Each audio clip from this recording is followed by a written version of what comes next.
Maligayang pagdating sa aming channel.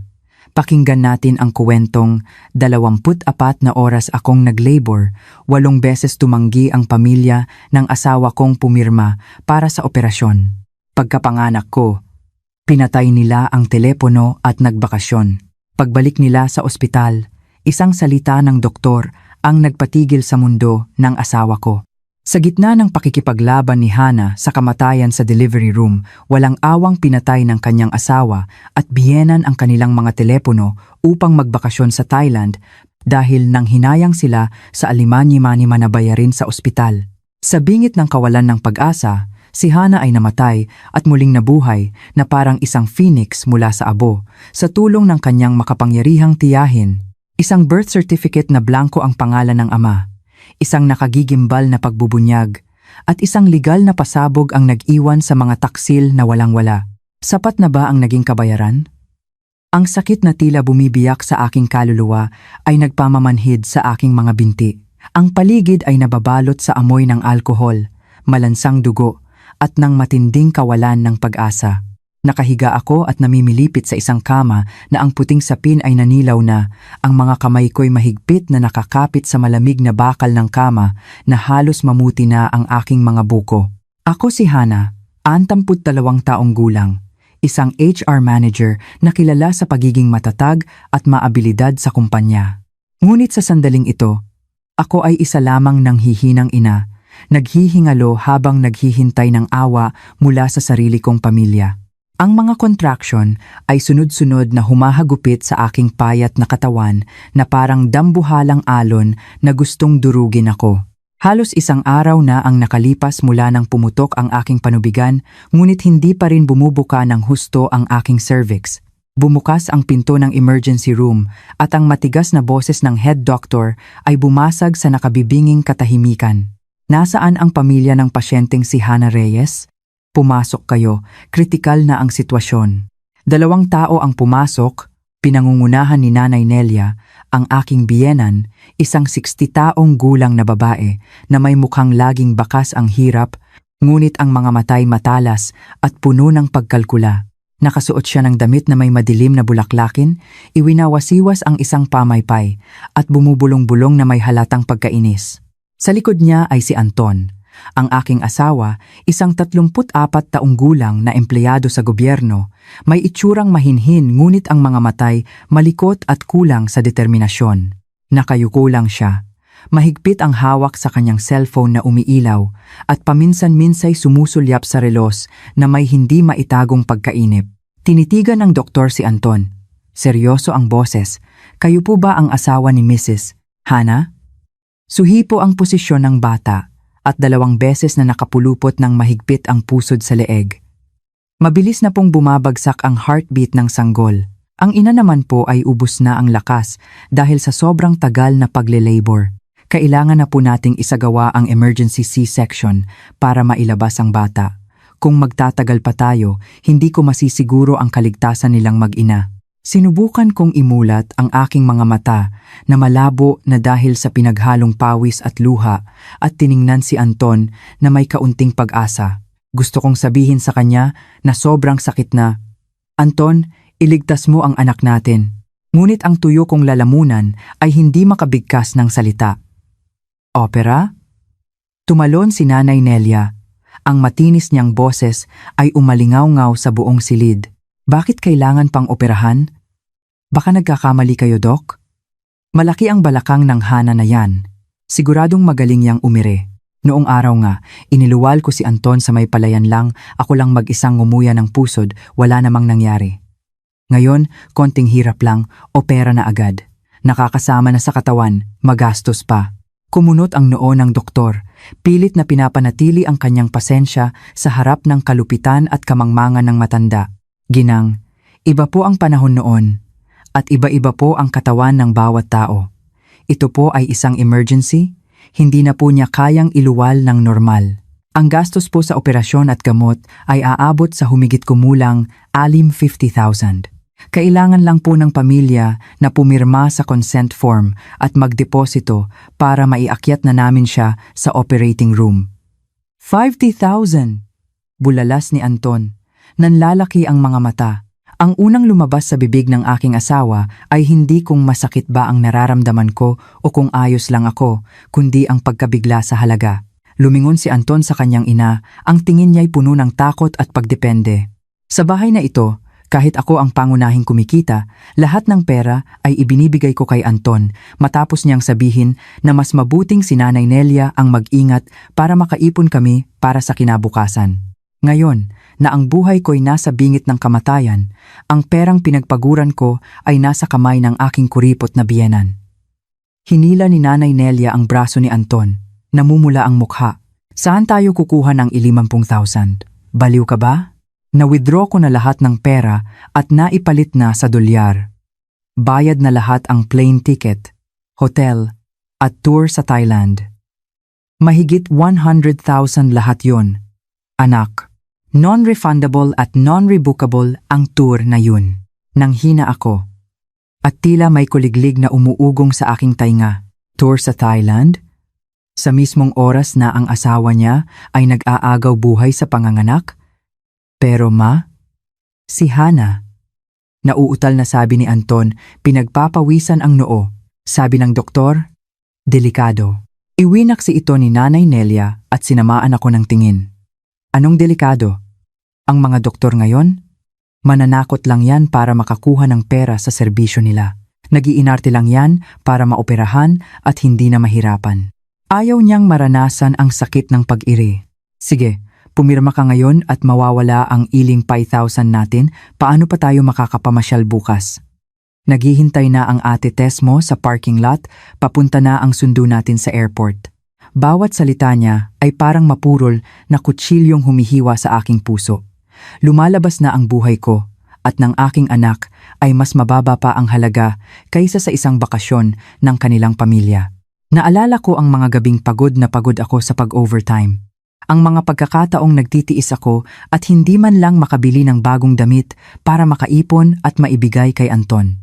Lumalabas na ang perang iyon ay ginamit nila para magplano ng kanilang kasiyahan habang iniiwan akong naghihirap dito. Natigilan si Anton, bakas sa kanyang duwag na mukha ang pag-aalinlangan. Ngunit sa huli, nanaig ang kanyang pagiging underdesaya at ang panghihinayang sa pera kaysa sa kanyang konsensya bilang isang asawa at ama.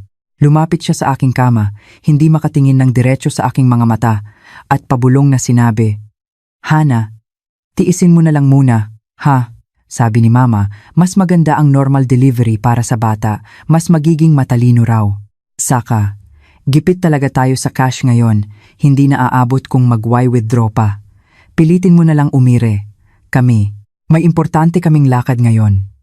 Ginamit ko ang natitira kong lakas upang kapitan ang kanyang damit at sumigaw mula sa aking lalamunan, saan ka pupunta? Anton, iiwan mo kaming mag-ina dito para mamatay? Nasaan ang pera ko? Ibigay mo sa akin ang pera para maoperahan ako. Tinanggal ni Anton ang kamay ko, na may kalupitang hindi ko akalain. Anong pera mo? Pagpasok mo sa pamilyang to, pera na nating lahat yun. Sige na, umire ka na. Huwag ka nang mag-inarte diyan. Naghihintay na si Mama at si Ate Tess. Pagkasabi niyon, mabilis siyang tumalikod at sumunod kay Nanay Nelia palabas ng pinto. Lumingon pa ang biyenan ko at nag-iwan ng isang malupit na salita sa doktor. Dok, hayaan niyo siyang manganak mag-isa. Walang pipirma diyan. Huwag niyo kaming susubukang lokohin para sa pera. Aalis na kami. May hinahabol pa kami. Huwag, Anton. Nanay. Ang desperado kong sigaw ay tumama sa 4 na sulok ng malamig na silid at bumalik sa akin, winawasak ang aking puso. Ang mga doktor at nurse ay tumingin sa papalayong likod ng dalawa na may pagkabigla at matinding galit. Walang makapaniwala na mayroong ganoong klaseng asawa at biyenan sa mundo. Sumara ng malakas ang pinto. Umalis na talaga sila. Pinili nila ang bakasyon sa Thailand, ang kanilang makasariling kaligayahan kaysa sa buhay ko at ng kanilang sariling apo. Isang matinding kirot ang biglang naramdaman ko mula sa aking puson. Naramdaman ko ang pag-agos ng mainit na likido, dugo. Ang matingkad na pulang dugo ay bumahid sa buong sapin ng kama. Nagdurugo na siya. Internal hemorrhage. Ihanda ang operating room. Emergency. I-activate ang code red, hindi na kailangan ng pirma ng pamilya, unahin ng pasyente, malakas na sigaw ng doktor. Ang tunog ng mga gulong ng stretcher ay umalingaw-ngaw sa sahig. Ang mga makina ay sunod-sunod na tumutunog. Ang ilaw sa kisame ay mabilis na dumaan sa aking paningin. Sa sandaling iyon, sa pagitan ng buhay at kamatayan, habang unti-unting nilalamon ng dilim ang aking kamalayan, ang huling imahe na naiwan sa aking isipan ay hindi ang ngiti ng aking isisilang na anak, kundi ang malamig na likod ng lalaking minahal at pinagsilbihan ko buong buhay ko. Tumulo ang aking mga luha, humalo sa dugo. Ang puot ay gumapang sa bawat selula ng aking katawan, mas mainit pa kaysa sa pisikal na sakit. Kung mamamatay ako, mumultuhin ko sila. At kung mabubuhay ako, isinusumpa ko, ipaparanas ko sa kanila ang sakit na ito ng 1,000 beses. Dilim. Isang makapal at malamig na kadiliman ang bumalot sa akin. Naramdaman kong lumulutang ang aking magaan na katawan sa isang walang hanggang espasyo. Ngunit isang matinding kirot mula sa aking puson ang humila sa akin pabalik sa malupit na katotohanan. Iminulat ko ang aking mga mata. Mabigat na parang may nakadagan na tingga. Ang nakasisilaw na puting ilaw mula sa kisame ay tumusok sa aking paningin. Ang ritmikong tunog ng heart monitor, beep, beep, beep, ay parang bilang ng kamatayan sa aking tainga. Nasa recovery room ba ako o sa ICU? Hindi ko alam. Ang alam ko lang ay napapaligiran ako ng mga kama, ang daing ng ibang mga ina, at ang iyak ng mga sanggol na humihingi ng gatas. Ngunit sa tabi ng aking kama, wala ni isang tao. Ang asul na plastik na upuan para sa bisita ay walang laman at malamig. Isang batang nurse ang dumaan, at nang makitang gumalaw ako, lumapit siya upang ayusin ang aking dextrose. Tiningnan niya ako na may halong awa at pagkamahabagin. Pilit kong iginalaw ang aking tuyong labi. Bumulong ng tanong kahit alam ko na ang malupit na sagot, "Miss, yung asawa ko po, yung biyenan ko, nasaan na sila?" Napabuntong hininga ang nurse, tila ayaw sabihin ang katotohanan sa isang taong kagagaling lang sa bingit ng kamatayan. "Ma'am, magpahinga po muna kayo. Huwag po kayong masyadong gumalaw at baka bumuka ang tahi ninyo. Katatapos lang po ng operasyon, ang baby niyo po ay nasa incubator dahil underweight at nahirapang huminga. Yung pamilya niyo po, nakita ko kanina bitbit ang mga maleta palabas ng ospital. Tinawag sila ng doktor para asikasuhin ang partial payment pero sinabi nilang ano, Miss, dumaloy ang mainit na luha sa aking pisngi. Sinabi po nilang wala silang dalang pera at baka malate sila sa flight nila papuntang Thailand. Pinatay na po nila ang telepono nila, ma'am. Kinailangan na lang ng ospital na iproseso ang inyong kaso bilang charity case para mailigtas kayong mag-ina sa ilalim ng humanitarian protocol. Pero masama pa rin po ang kalagayan ninyo. Mahina po ang paghilom ng matris ninyo at patuloy pa rin ang pagdurugo. Kung walang miyembro ng pamilya na mag-aasikaso para bumili ng mas mabisang gamot na pampatigil ng dugo sa labas. Natigilan ang nurse, iniwan ang pangungusap na nakabitin at tumalikod upang itago ang kanyang pag-iling. Nakahiga ako roon, mag-isa sa mundo. Ang lamig ay tumatagos hanggang sa aking mga buto, hindi dahil sa aircon ng ospital, kundi dahil sa panlalamig ng puso ng tao. Kaya umalis talaga sila. Pinili ni Anton at Nanay Nelia ang kanilang biyahe sa Thailand, ang mga magagarang check-in photos, ang mga handaan ng seafood, kaysa manatili sa tabi ko, ang kanilang asawa at manugang na nag-aagaw buhay. Sa gitna ng aking pagkahilo dahil sa dami ng nawalang dugo, ang mga alaala ay dahan-dahang nagbalik sa aking isipan. Naalala ko ang Hana ng nakaraang taon, isang dalagang puno ng pangarap, nagtapos na may karangalan at may magandang kinabukasan. Minahal ko si Anton dahil sa kanyang mukhang maamo. Binaliwala ang payo ng mga kaibigan na siya ay isang mama's boy. Naalala ko ang mga gabing nag-overtime ako hanggang 10:00. Kumakalam ang sikmura para lang kumita ng dagdag na bonus. Ang perang iyon, hindi ko pa man nahahawakan, ay hihingiin na agad ni Anton. "Love," sabi ni Mama, "may butas daw ang bubong natin, kailangan ng pera para ipaayos."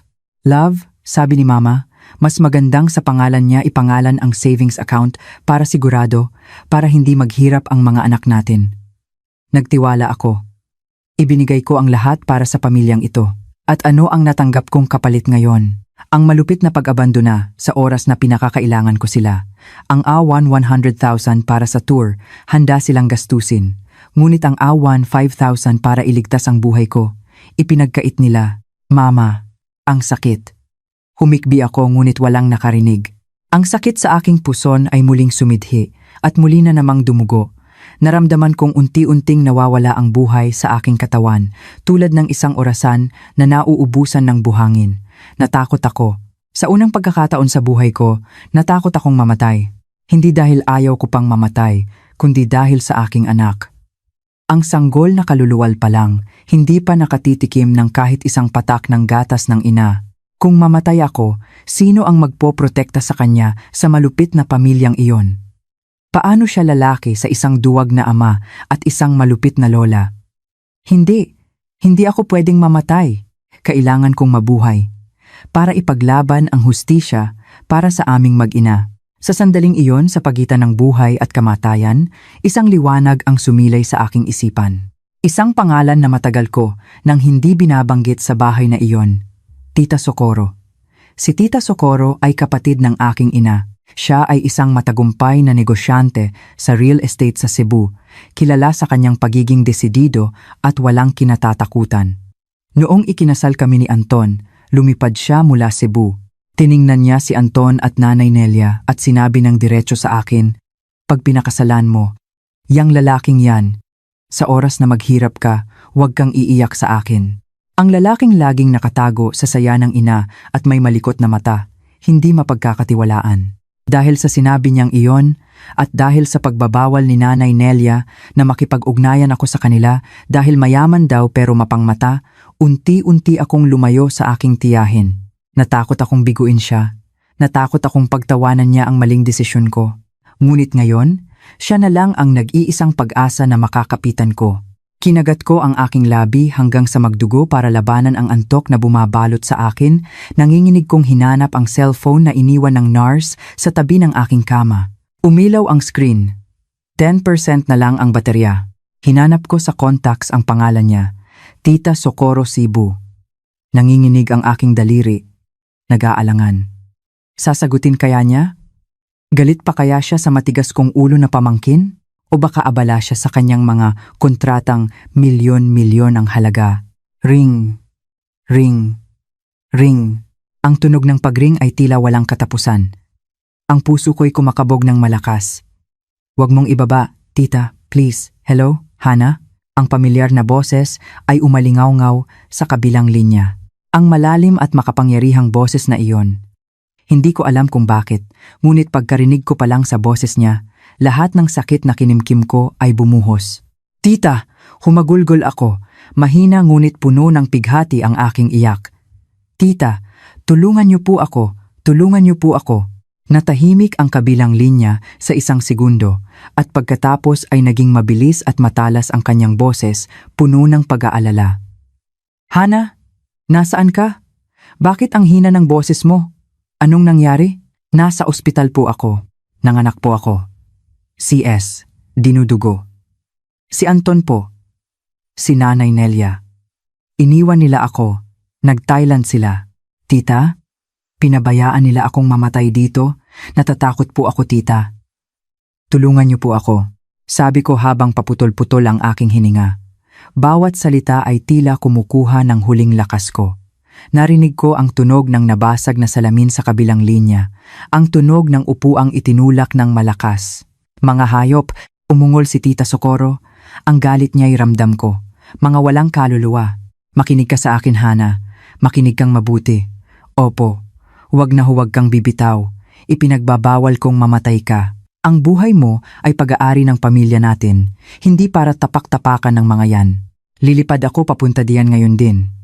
Sa loob ng 2 oras, darating ako. Tatawagan ko ang direktor ng ospital ngayon din para asikasuhin ka. Isa lang ang kailangan mong gawin. Huminga ka, pilitin mong mabuhay at hintayin ako." "Tita, ang sakit. Labanan mo, para sa anak mo. Laban. Pangako ko sa'yo, kung sino man ang gumawa nito sa'yo, sisiguraduhin kong mararanasan niya ang impyerno sa lupa. Hintayin mo ako. Naputol ang tawag. Nalaglag ang telepono mula sa aking kamay. Ngunit, sa isang iglap, nawala ang kalahati ng takot sa aking puso. Ang pangako ng aking tiyahin ay parang isang malakas na gamot na direktang itinurok sa aking mga ugat. Darating siya. Ipinagbabawal kong mamatay ka. Tama, hindi ako pwedeng mamatay. Ipinikit ko ang aking mga mata. Huminga ng malalim. Pilit na kinokontrol ang aking paghinga gaya ng sabi niya. Sa gitna ng sakit na patuloy na sumisira sa akin, isang apoy ng galit ang nagsimulang mag-alab. Hintayin niyo lang, Anton, Nanay Nelia, Ate Tess. Magpakasaya kayo sa bakasyon ninyo. Pagbalik ninyo, hindi na isang mahina at sunod-sunurang Hana ang sasalubong sa inyo. Muling bumukas ang pinto ng silid. Ngunit sa pagkakataong ito, hindi kalungkutan ang dala nito, kundi ang mabilis na mga yapak ng isang grupo ng mga doktor, pinangungunahan ng isang matandang doktor na may salamin, seryoso ang mukha. Nasaan ang pasyenteng si Hana Reyes? Ilipat agad sa ICU, utos ng hospital director. I convene lahat ng department heads for an emergency conference. Now, napangiti ako ng mahina. Kumikilos na si Tita Socorro. Ang Phoenix ay nagsisimula ng mabuhay mula sa abo. Ang tensyon sa maternity ward ng ospital ay hindi pa kailanman naging ganito katindi. 2 oras matapos ang makasaysayang tawag na iyon, nakahiga pa rin ako sa special emergency room, pagitan ng gising at tulog, pinananatiling buhay ng mga sunod-sunod na salin ng dugo at gamot. Patuloy pa rin ang pagdurugo. Ang mga pinakamagagaling na doktor sa ospital ay ipinatawag, nakapalibot sa aking kama na may mga mukhang puno ng pag-aalala. Naghihintay ng isang desisyon o mas tamang sabihin, naghihintay ng isang taong may kapangyarihang pumirma sa papel ng buhay at kamatayan na itinakwil ng pamilya ng aking asawa. Bigla, isang malakas na ingay ang umalingaw-ngaw mula sa pasilyo, mas malakas pa sa tunog ng mga makina. Bumukas ng maluwag ang pinto ng emergency room, hindi dahan-dahan, kundi may kasamang malakas na puwersa. Nangunguna ang hospital director, isang taong bihirang makita ng mga pasyente, ngayon ay nakayuko at nagtuturo ng daan. Sa likod niya ay isang babaeng nasa 50s ang edad, ngunit nagliliwanag sa karangyaan at kapangyarihan na nagpapatigil ng hininga ng lahat. Si Tita Socorro. Nakasuot siya ng isang puting business suit na perpekto ang tahi, habang ang kanyang stiletto heels ay lumilikha ng matutunog na tak-tak-tak sa sahig. Ang kanyang mukha ay may makeup ngunit hindi maitago ang pag-aalala. Ang kanyang mga mata sa likod ng mamahaling salamin ay nag-aalab sa galit at awa. Sa tabi niya ay 2 matatangkad na lalaking nakaitim na suit ang kanyang mga personal na bodyguard, may hawak na mga leather briefcase. Ang buong silid ay natahimik, ang mga nurse ay nagbubulungan, ang kanilang mga matay puno ng paghanga sa misteryosong babae. Nasaan si Hana Reyes? Tanong ni Tita Socorro. Hindi malakas ngunit malinaw at may autoridad, sapat na para takutin ang lahat ng naroroon. Mabilis na lumapit ang head doctor, pinupunasan ng pawis sa noo. Ma'am, narito po si Mrs. Hana, nasa kritikal na kondisyon. Ang kanyang matris po ay hindi na bumabalik sa dati nitong hugis matapos ang operasyon na nagdulot ng matinding pagdurugo. Ginamit na po namin ang pinakamalalakas na gamot, ngunit hindi po tumatalab. Isa na lang po ang paraan para mailigtas siya. Nag-atubili ang doktor, tumingin kay Tita Socorro. Sabihin mo, anong paraan? Sigaw niya, humigpit ang hawak sa kanyang mamahaling bag. Kailangan pong tanggalin ang kanyang matris, partial o total hysterectomy, agad-agad. Kung hindi, mamamatay po siya sa pagkaubos ng dugo sa loob ng 30 minuto, pero ang pamilya po niya ay umalis at walang pumirma sa consent form.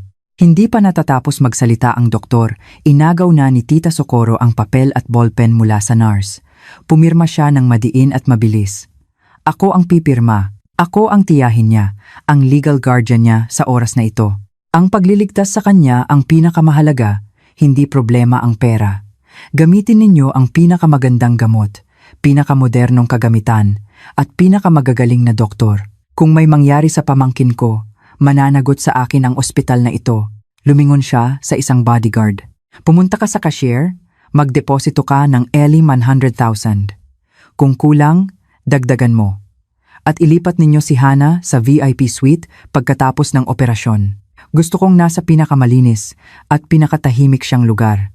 Ang iling po'y nilong-nilong na sinabi niya ay parang wala lang, ngunit napakabigat kung ikukumpara sa iling 20,000 na ipinagdamot ni Anton at ng kanyang ina. Naganap agad ang operasyon. Sa ilalim ng epekto ng anesthesia, naramdaman kong tila ako'y pinag-aagawan ng dalawang mundo. Sa isang banda, ang madilim na bangin na naghihintay na lamunin ako. Sa kabila, ang mainit na kamay ni Tita Socorro na humihila sa akin pabalik.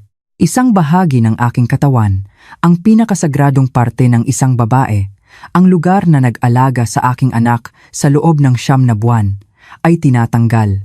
Ang sakit ay hindi lang sa laman, kundi nakatatak na sa aking kaluluwa, isang permanenteng kawalan. Nang magising ako, ang unang naamoy ko ay hindi na ang matapang na amoy ng antiseptiko, kundi ang banayad na amoy ng lemongrass essential oil. Iminulat ko ang mga mata at nakita ang sarili sa isang malambot na kama, sa isang maluwag, maliwanag at kumpletong kwarto na parang isang 5-star hotel. May malaking TV, ref, leather sofa at isang florera ng sariwang bulaklak. Dahan-dahan akong gumalaw at ang sakit sa aking puson ay nagpaalala sa akin na hindi ito panaginip. Gising ka na, anak? Si Tita Socorro ay nakaupo sa sofa, hawak ang aking medical records, bakas sa mukha ang pagod ngunit ang mga matay puno ng pagmamahal. Lumapit siya, hinaplos ang aking buhok. Tita, humagulgol ako. Buhay. Buhay pa po ba ako? Oo anak, buhay na buhay ka. Ngiti niya, isang pilit na ngiti. At buhay din ang anak mo. Ang iyong munting anghel, si Paz ako na muna ang nagpangalan sa kanya para sa kapayapaan, nasa incubator pa. Pero sabi ng doktor, malusog siya at ilang araw lang ay makakasama mo na. Kamukhang kamukha mo. Gumaan ang aking pakiramdam nang marinig na ligtas ang aking anak. Ngunit biglang lumungkot ang mukha ni Tita Socorro. Hinawakan niya ang aking kamay. Hana, kailangan mong malaman to. Para mailigtas ang buhay mo, kinailangang tanggalin ng mga doktor ang matris mo. Hindi ka na ulit magkakaanak. Ang balita ay parang kidlat na tumama sa akin. Tinanggal ang matris. Sa edad na 30 to, ibig sabihin ay hindi ko na mararanasan ang maging ina sa pangalawang pagkakataon. Ibig sabihin, ang katawan ko ngayon ay may kulang na. Ang sakit ay bumara sa aking lalamunan. Sila ang may kasalanan. Ang kanilang pagiging kuripot at malupit. Kung pinaoperahan nila ako agad, hindi sana ako aabot sa ganito. Bakit? Bakit sila ganito kasama sa akin, tita? Anong ginawa kong mali? Sumigaw ako sa sakit. Niyakap ako ni Tita Socorro. Hinayaan akong umiyak sa kanyang balikat. Hindi mo kasalanan, sabi niya. Ang boses ay matigas at puno ng galit. Ang kasalanan mo ay nagpakasal ka sa maling tao, sa isang pamilya ng mga demonyo. Pero Hana, makinig ka. Hinarap niya ako, ang mga matay nag-aalab. Ang nawala ay nawala na. Ang matris mo ay maaaring nawala, pero ang buhay at dignidad mo, kailangan mong ipaglaban.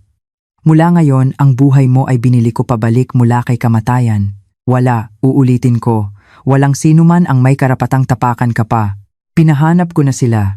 Masayang-masaya sila sa kanilang mga check-in sa Pattaya. Sige lang. Hayaan nating magpakasaya muna sila. Kinuha niya ang isang bagong cellphone mula sa kanyang bag at ibinigay sa akin. Inaayos na ng abogado ko ang lahat ng legal na papeles. Ang trabaho mo ngayon ay magpagaling, kumain ng mabuti, at magpalakas. Kailangan mong maging maganda, matatag, at makapangyarihan. Para pagbalik ng mga hayop na, yon, titingalain ka nila na parang mga uod na gumagapang sa lupa. Tiningnan ko siya at pagkatapos ay ang aking tahi na kumikirot pa. Ang pisikal na sakit ay naroon pa, ngunit sa aking puso, ang kahinaan ay namatay na kasama ng matris kong tinanggal. Isang bagong tao ang isinisilang. Oo, ako ang phoenix na muling nabuhay mula sa abo. At mabubuhay ako hindi lang para sa sarili ko at para kay Paz, kundi para ipakita sa mga taksil na iyon kung gaano kamahal ang kabayaran ng kanilang katrayduran. 10 araw. 10 araw lang ang lumipas, ngunit para sa akin, parang isang siglo na. Sa loob ng 10 araw, Namuhay ako sa dalawang magkaibang mundo, ang tamis ng pagmamahal ng pamilya at ang pait ng katrayduran. Nakahiga ako sa VIP room, ang 5-star hotel ng ospital. Tahimik ang paligid, maliban sa mahinang ugong ng air purifier at malamyos na musika. Tuwing umaga, dinadalhan ako ng nurse ng mainit na arroz caldo o masustansyang sopas na inihanda ng personal na chef ni Tita Socorro. Ang mga doktor ay bumibisita 3 beses sa isang araw, puno ng paggalang. Hindi ako pinagagalaw ni Tita Socorro. Kumuha siya ng 2 private nurse na 24,007 na nag-aalaga sa akin. Si Baby Paz, matapos ang 3 araw sa incubator, ay dinala na sa tabi ko. Sa kabila ng marangyang kalagayan, tuwing gabi, kapag tinitingnan ko ang aking cellphone, bumabalik ako sa impyerno ng puot. Binuksan ko ang Facebook at bumungad sa akin ang sunod-sunod na check-in ng pamilya ng aking asawa. Hindi nila alam na blinok ko na ang kanilang mga numero. Nag-post si Nanay Nelia ng litrato sa isang ginintuang templo sa Thailand, nakangiti ng malapad na may caption. Nanalangin na sana'y biyayaan ang pamilya ng kapayapaan at alisin ang lahat ng kamalasan. Salamat sa mababait kong anak na dinala ako sa bakasyon. Kamalasan. Ako at ang kanyang apo na nag-aagaw buhay ay kamalasan para sa kanya. Sa ibaba, may litrato ni Anton at Ate Tess na kumakain ng king crabs at lobsters. Si Anton, ang asawang nagsabing gipit kami sa pera, ngayon ay masayang-masaya. Kinunan ko ng screenshot ang bawat litrato, bawat komento ng kanilang mga kamag-anak. Wow! Ang swerte nyo naman kay Anton. Napakabuting anak. Bawat litrato ay isang patunay ng kanilang kawalang puso. May lakas ka pa palang manood ng sirko? Boses ni Tita Socorro ang pumutol sa aking pag-iisip. Pumasok siya kasama ang isang lalaking nasa katanghaliang gulang si Attorney Cruz, ang kanyang pinagkakatiwalaang abogado. Tingnan mo to. Inabot niya sa akin ang isang bank statement. Ito ang joint account namin ni Anton. Isang transaksyon ang nakamarka. Isang withdrawal ng AUR 20,000 ginawa sa ATM sa labas lang ng ospital. Winithdraw niya lahat ng ipon ninyo para sa panganganak mo bago siya sumakay ng taxi papuntang airport, malamig na sabi ni Tita Socorro. Nagsinungaling siyang walang pera. Pero nilimas niya ang pera mo para ipamasyal ang ina at kapatid niya. Hindi siya mahirap, Hana. Masama siyang tao. Nguya ko ang papel sa aking kamay. Ang pag-aalala pala ni Anton ay isang malaking kasinungalingan. Ayon kay Attorney Cruz, pagpapatuloy ni Tita, ang ginawa nila ay pasok sa kasong paglabag sa RA 9262 o ang Anti-Violence Against Women and Their Children Act, partikular na ang economic abuse at psychological violence. Dahil sa record mula sa ospital na kinailangan mong sumailalim sa hysterectomy dahil sa kanilang pagpapabaya, sigurado akong hindi lang mawawalan ng trabaho si Anton, kundi maaari pa siyang makulong.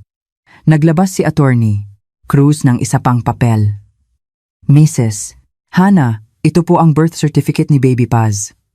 Ayon sa utos ni Ma'am Socorro, at dahil sa pag-abandona ng ama, ginamit namin ang aming koneksyon para marehistro ang bata. Tiningnan ko ang birth certificate. Pangalan Andrea Paz Reyes. Pangalan ng ama, Blanco. Bakit po Blanco? Tanong ko. Para maiwasan ang problema sa custody kapag nag-file na tayo ng annulment, paliwanag ng abogado. Pinapatunayan nito na itinakwil niya ang kanyang karapatan bilang ama mula pa sa simula. Sa ngayon si Baby Paz ay anak mo lang, dala ang apelyido mo. Haplos ko ang pangalang Andrea Paz. Tama, hindi niya dadalhin ang apelyido ng taksil na iyon. Bukas ang ika-10 araw, sabi ni Tita Socorro.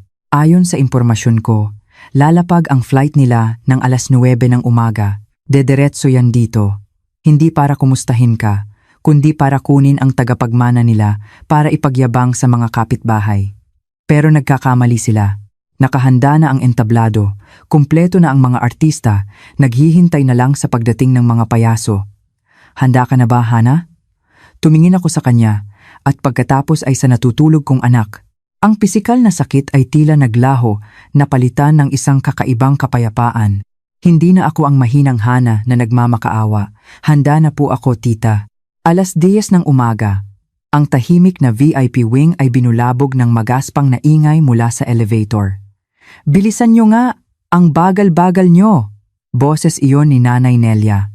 Ang pamilya ng aking asawa ay dumating na parang isang parada. Si Nanay Nelia ay nakasuot ng makulay na damit na may print ng elepante na binili sa night market sa Thailand, bit-bit ang sandamakmak na pasalubong dried durian, effervescent oil at mga candy. Si Anton ay sunog ang balat, nakasuot ng t-shirt na may nakasulat na Pataya, habang si Ate Tess ay nagla-livestream pa. Hello po sa lahat. Kakalapag lang po namin, diretso agad sa ospital para sunduin ang aming apo. Nagmamadali sila papunta sa aking silid. Mukhang mga bayaning nagbabalik, walang bahid ng pagsisisi o pag-aalala. Sa isip nila, marahil ay maayos na akong nanganak at naghihintay sa kanilang awa. Room 500, eto na, sabi ni Anton. Akmang bubuksan ang pinto. Tigil! Isang malalim na boses ang pumigil sa kanila. Ang head bodyguard ni Tita Socorro, kasama ang dalawa pa, ay humarang sa pinto. Sino kayo? Padaanin niyo kami. Bibisitahin ko ang asawa't anak ko, sigaw ni Anton. Sumugod si Nanay Nelia. Ipinanghampas ang bag ng dried durian sa bodyguard. Mga siraulo ba kayo? Kwarto, tunang manugang ko. Lola ako ng batang nasa loob. Tabi, malamig lang nang umiti ang bodyguard. Paumanhin po, pero wala pong manugang o apo ninyo rito. Restricted area po ito. Anong restricted? Sigaw ni Ate Tess. Nandyan sa loob si Hana. Mga goons ba kayo? Anton, tawagin mo ang security. Ang kanilang sigawan ay nagsimulang makaagaw ng pansin. Nakita ni Nanay Nelia na may mga nanonood, kaya't mas lalo siyang umarte. Umupo siya sa sahig, pumapalakpak sa kanyang hita. Tuluuong, mga kababayan, tingnan ninyo ang manugang ko. Dahil mayaman, nag-hire ng mga siga para harangan ako. Hindi ko man lang makita ang apo ko. Walang pusong manugang. Sa kasagsagan ng kanyang pag-arte, dahan-dahang bumukas ang pinto. Lumabas si Tita Socorro. Ang kanyang marangya at malamig na presensya ay nagpatahimik sa lahat. Ang ingay, sabi ni Tita Socorro, mahina ngunit matalas. Nasa palengke ba tayo? Nakilala ni Anton si Tita Socorro. Namutla siya. Tita Socorro, kailan pa po kayo dumating?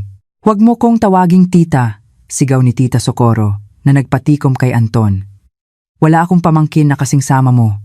Isang makapal na folder ng mga papel ang ibinato ni Tita Socorro sa dibdib ni Anton na kumalat sa sahig. Ito ang mga resibo mula sa ospital at ang bank statement. Buksan mo ang mga mata mo at tingnan. Yan ang halaga ng buhay ng asawa't anak mo. 250,000 para sa operasyon at recovery. At ang Area 1, 1,000 na ninakaw mo sa kanya para ipanggala. Habang kumakain ka ng alimango sa Thailand, ang asawa mo ay nasa bingit ng kamatayan sa operating table, tinanggalan ng matris para lang mabuhay. Hayop ka, tinanggal. Ang matris? Natigilan si Anton, walang dugo ang mukha. Narinig ni Nanay Nelia ang mga salitang iyon, at sa halip na mag-alala, sumigaw siya, Ano? Baog na siya? Paano na ang lahi natin? Diyos ko, nagwaldas na nga ng pera, naging inutil pa. Ang malupit na salitang iyon ang huling pumatak sa baso. Mula sa likod ni Tita Socorro, lumabas ako, nakaupo sa isang wheelchair, kalong si Baby Paz. Nakasuot ako ng malinis na damit, at kahit maputla, ang aking mukha ay may magaang makeup na nagpapakita ng katatagan. Hana, mahal. Akmang lalapit si Anton. Huwag kang lalapit sa akin, sabi ko, ang boses ko'y malamig. Nandito kayo para kunin ang apo ninyo, hindi ba? Oo, ibigay mo sa akin ang apo ko, sabi ni Nanay Nelia. Dahil baog ka na, kami na ang mag-aalaga sa kanya? Napangiti ako ng mapait. Nagkakamali po kayo. Una, babae po siya. Pangalawa, hindi niyo siya apo. Itinaas ko ang kopya ng birth certificate. Ang pangalan niya ay Andrea Paz Reyes. Dala niya ang apelyido ko. Ang pangalan ng ama ay Blanco. Sa mata ng batas at ng konsensya, wala siyang ama at lalong wala siyang lola. Itinakwil ninyo ang karapatan ninyo noong tinalikuran ninyo, kami 10 araw na ang nakalipas. Wala kang hiya, sigaw ni Nanay Nelia. Mayroon, sagot ko, at ipinapaalam ko rin sa inyo. Ang abogado ko ay nag-file na ng annulment at kinasuhan ka, Anton, ng pagnanakaw at pagpapabaya. Ihanda mo na ang sarili mong bayaran ang E120,000 na ninakaw mo kasama ang lahat ng danyos. At ngayon, lumingon ako sa bodyguard. Pakialis ninyo ang mga basurang ito sa harapan ko. Dinudumihan nila ang hangin na nilalanghap ng anak ko. Agad na kumilos ang mga bodyguard. Nagpupumiglas at nagmumura si Nanay Nelia habang si Anton ay tulala, nakatingin sa nagsasarang pinto. "Hana, pakinggan mo ako." Ang kanyang sigaw ay nawala sa likod ng makapal na pinto. Sa lobby ng ospital, ipinagpatuloy ni Nanay Nelia ang kanyang palabas. Humiga siya sa sahig at humagulgol, habang si Ate Tess ay nagla-livestream. "Tulungan niyo po kami, ang masama naming manugang." Sinasaktan ang matandang ina. Ang mga usisero ay nagsimulang magkumpol. Ngunit hindi nila alam, may mas malaking palabas na inihanda si Tita Socorro. Mula sa itaas, nagbigay ng senyas si Tita Socorro. Biglang nagbago ang palabas sa malaking TV screen sa lobby. Kasabay nito, ang mga nanonood sa livestream ni Ate Tess ay nakatanggap ng mga notifikasyon. Breaking. Iskandalo sa ospital, asawang iniwan ang naghihingalong misis para mag-Thailand na bisto. Sa screen, ipinakita ang CCTV footage mula 10 araw na ang nakalipas. Ako na, nagmamakaawa? Si Nanay Nelia na sumisigaw sa doktor na magastos ang opera at si Anton na malamig na tumatalikod. Ang mga manonood ay natahimik. Pagkatapos, nahati ang screen. Sa isang panig, ang larawan ko sa ICU, may petsa at oras at diagnosis. Postpartum hemorrhage. Emergency hysterectomy. Sa kabilang panig, ang Facebook post ni Anton at Nanay Nelia sa parehong petsa at oras nakangiti sa airport na may caption, "Thailand, here we come." Ang mga litrato nila habang kumakain ng lobster ay ipinakita sa tabi ng mga resibo ng ospital. "Mga demonyo!" Sigaw ng isang lalaki. Ang opinyon ng publiko ay bumaliktad na parang buhawi. Ang mga dating naaawa ay galit na ngayon. Biglang tumahimik si Nanay Nelia, namumutla habang nakatingin sa screen. Biglang tumunog ang telepono ni Anton, ang boss niya sa gobyerno. "Mr. Anton, anong kalokohan to na kumakalat sa social media? Ang buong ahensya, kinaladkad mo sa kahihiyan. Mag-resign ka na bago pa kita sibakin dahil sa serious misconduct." "Boss, hindi po." "Anong hindi?" "Kitang-kita sa video. Simula bukas, huwag ka nang papasok." Bagsak. Nalaglag ang telepono ni Anton sa sahig, basag. Nawalan ng asawa, anak, dignidad, at ngayon, trabaho. Ang mga tao ay nagsimulang palibutan sila, kumukuha ng litrato at video. "Umalis kayo, mga walang puso." Sa sobrang kahihiyan at galit ng mga tao, si Nanay Nelia ay hinimatay. Kinailangan siyang buhatin ni Anton at Ate Tess habang tumatakas sila sa ospital sa gitna ng mga sigaw at mga binabatong bote ng tubig. Mula sa aking silid, pinanood ko ang lahat sa isang tablet. Walang ngiti, walang luha. Ang aking puso ay payapa na. Ang hagupit ng opinyon ng publiko ay mas masakit kaysa sa anumang parusa. Isang buwan matapos akong makalabas ng ospital, humarap kami sa mediation sa korte. Si Anton ay mukhang gusgusin at matanda na sa kanyang edad. "Hana, kailangan ba talagang umabot sa ganito?" Pagmamakaawa niya. "Patawarin mo na ako."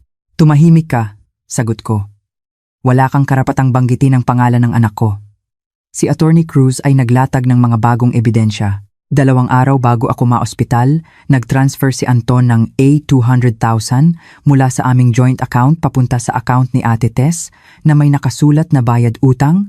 "Ito ay malinaw na pagtatago ng conjugal assets," sabi ng abogado. At dahil sa permanenteng pinsala sa kalusugan ni Hana, kung saan ang kanyang reproductive capacity ay nawala, kami ay humihingi ng danyos para sa lahat ng gastusin sa ospital at moral damages. Ang kabuuang halaga ay umabot sa mahigit 250,000. "Saan kami kukuha ng ganyang kalaking pera?" sigaw ni Nanay Nelia. Tiningnan ko si Anton. "Mamili ka, Anton. Pumirma ka sa annulment, iwan mo ang lahat, at ituring na bayad pinsala. O magkita tayo sa criminal court at maghanda kang mabilanggo ng ilang taon dahil sa pag-abandona na nagresulta sa matinding kapahamakan." Alam niyang hindi ako nagbibiro. Sa likod ko ay si Tita Socorro. "Pipirma ako," sabi ni Anton, talunan. Paglabas namin ng korte, matapos niyang pirmahan ang lahat, si Nanay Nelia, sa tindi ng sama ng loob, ay biglang bumagsak. Ang puso ko. Atake sa puso. Na-stroke. Nagkagulo sila, ngunit walang sinumang tumulong. Tiningnan ko lang sila, malamig ang mga mata, bago ako sumakay sa magarang sasakyan na naghihintay sa akin. 3 taon ang lumipas. Ako ngayon ang may-ari ng Paz Organics, isang matagumpay na chain ng mga healthy grocery store. Isang hapon, habang nagmamaneho ako ng aking puting Toyota Fortuner, kasama ang aking 3 taong gulang na anak na si Paz, natigil kami sa traffic malapit sa isang pampublikong ospital. Sa gilid ng kalsada, nakita ko ang isang pamilyar na eksena. Si Anton, ngayon ay isang gusgusing Grab driver, ay nakikipagtalo kay Ate Tess. Sa tabi nila, sa isang wheelchair, ay isang matandang babae, puti na ang buhok at tila wala sa sarili. Si Nanay Nelia, paralisado. Ibigay mo sa akin ang pera. Turno mo ngayong bumili ng gamot ni Mama, sigaw ni Anton. Wala akong pera, ikaw ang lalaki, responsibilidad mo yan, sagot ni Ate Tess. Nagsumbatan sila tungkol sa pera, sa kanilang mga pagkakamali, sa kanilang miserableng buhay. Si Nanay Nelia ay tahimik lang na umiiyak. Nagtama ang aming mga mata ni Anton. Nakita niya ako sa aking magarang sasakyan at ang aking maganda at masayang anak sa tabi ko. Ang kanyang mukha ay napuno ng pagkabigla, kahihiyan at matinding pagsisisi. Mabilis siyang yumuko, hindi makatingin. Sa sandaling iyon, wala na akong naramdamang galit. Awa. Awa para sa mga taong sinira ang sarili nilang buhay dahil sa kasakiman. Mommy, green light na po, sabi ni Paz. Ngumiti ako, itinaas ang bintana at pinaandar ang sasakyan, iniiwan ang madilim na nakaraan. Sabi nga ni Tita Socorro, ang pinakamagandang paghihiganti ay hindi ang sakta ng iyong kaaway, kundi ang hayaan silang panoorin kang mamuhay ng masaya at matagumpay habang sila ay lugmok sa putik na sila mismo ang gumawa. Ang aking matris ay maaaring nawala, ngunit ang puso ko ay buo na dahil mayroon ako kay Paz, kay Tita Socorro at higit sa lahat, mayroon ako sa aking sarili.